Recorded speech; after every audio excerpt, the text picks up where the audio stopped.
Los periodistas.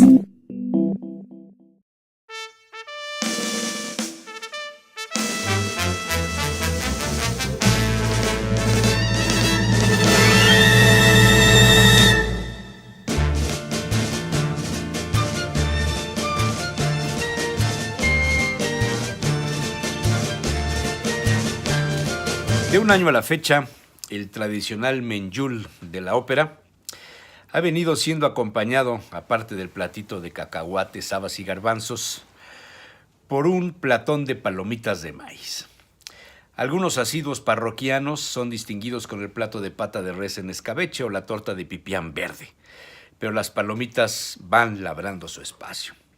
Y algunos se preguntan cómo, cuándo y dónde se les ha ocurrido a los montesinos introducir un alimento típicamente relacionado con las salas de cines y sobre todo con una intensa presencia de la comida chatarra del vecino país.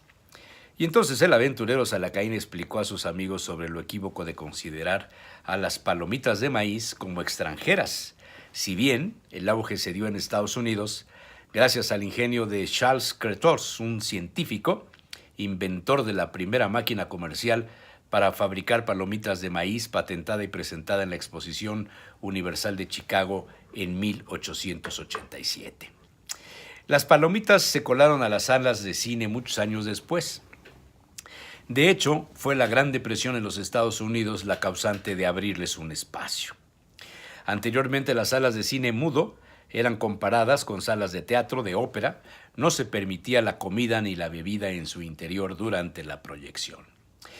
Pero en 1927 debutó el cine sonoro y eso cambió al público. Se abrió un espacio para los ciudadanos comunes y corrientes y una habitante de Missouri, Julia Braden, tuvo la ingeniosa idea de poner un establecimiento de palomitas usando la máquina de Cretors frente a una sala de cine. La demanda fue aumentando y los empresarios de las salas de espectáculos acabaron introduciendo el consumo de las palomitas en las primeras áreas comerciales antesalas del cine.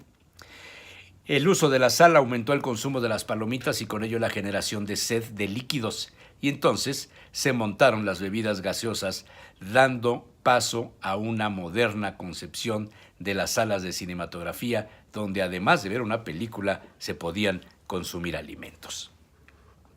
El señor Cretors y la señora Braden pasaron a la historia y con las patentes conseguidas se apropiaron del origen de las palomitas de maíz. Pero la historia se remonta a los pueblos precolombinos.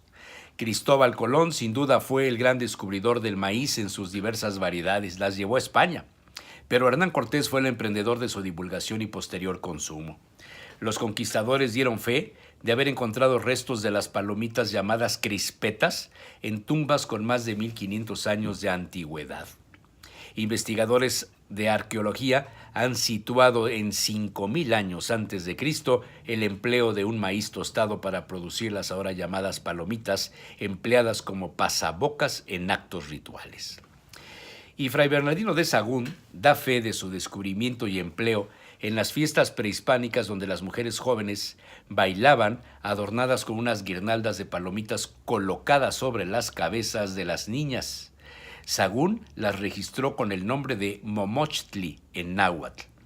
El antecedente de la narración se encuentra inscrito en el capítulo 21 del libro 2 de la Historia General de las Cosas de Nueva España bajo el título de las ceremonias y sacrificios que se hacían en el segundo mes, que se llamaba Tlaxcalxipehualcitli, desollamiento de hombres.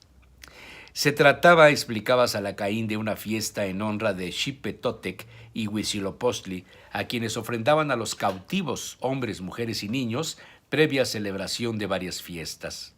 Había una vigilia. Los cautivos velaban toda la noche, les arrancaban los cabellos de la coronilla y les sacaban sangre de las orejas.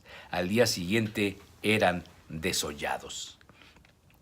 La ceremonia narrada por Sahagún da cuenta de la presencia de los padrinos de los cautivos, quienes honraban las sogas con las cuales habían sido atados los cautivos a una piedra. Y entonces Sahagún describe la parte gastronómica de la fiesta. Comían todos unas tortillas como unas empanadillas que hacían de maíz sin cocer, a las cuales llamaban huilocpali, Todos los que iban a ver este espectáculo hacían mochila de estas tortillas y comíanlas allá donde se hacía la farsa. Evidentemente, rectificaba ante los asombrados amigos, se trataba de estas huilocpali, de las quesadillas actuales. Más adelante, Fray Bernardino de Sahagún relata: al día siguiente todos se aparejaban para un solemne areito, el cual comenzaban en las casas reales. Aderezábanse con todos los aderezos o divisas o plumajes ricos que había en las casas reales, y llevaban en las manos, en lugar de flores, todo género de tamales y tortillas. Iban aderezados con maíz tostado, que llamaban momochtli, en lugar de sartales y guirnaldas. O sea, dijo el aventurero, las palomitas de maíz se ensartaban para formar las guirnaldas. ¿De dónde el nombre de palomitas?, preguntaron a Salacaín. Para entenderlo recurrió a una recreación de cómo se fabricaban. Los mesoamericanos usaban una olla de barro al fuego y dentro colocaban granos de maíz llamado hoy pisingallo, palomero, rosetero, reventón, y cuando alcanzaba la temperatura máxima los granos se inflaban y reventaban. Al destapar la olla salían volando como palomas blancas. Aún hoy día la costumbre de hacer guirnaldas de palomitas de maíz se conserva en algunas poblaciones de la región Mazahua, donde el cultivo se ha reducido por no rendir económicamente. Pero en fiestas religiosas se acostumbra a hacer las guirnaldas y colocarlas en el cuello de las esculturas o las imágenes de santos, como sucede en San Felipe del Progreso, Estado de México, donde incluso los habitantes se colocan las palomitas en forma de collar. La costumbre de comer palomitas se da de forma amplia en Iberoamérica bajo diversos nombres, y Salacaín citó una lista de algunos de ellos: pochoclo, pororó, pipoca, poporocho, cabritas, popcorn, crispetas, rositas de maíz, alborotos, cotufas, bufas, flores o simplemente palomitas. Salacaín recordó aquella olla de aluminio usada por la abuela para hacer las palomitas caseras cuando el microondas no existía. Tenía un mango de madera azul y una manivela para girar en el centro de la tapa. Se colocaba sobre la estufa con un poco de mantequilla y una vez derretida se metían los granos de maíz palomero. Se tapaba y se esperaba a escuchar cuando reventaran. Entonces se daba vuelta a la manivela para impedir se pegaran en el fondo de la olla.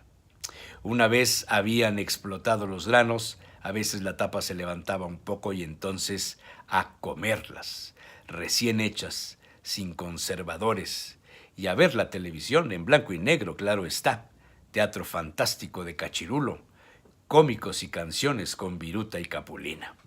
Vaya recuerdos.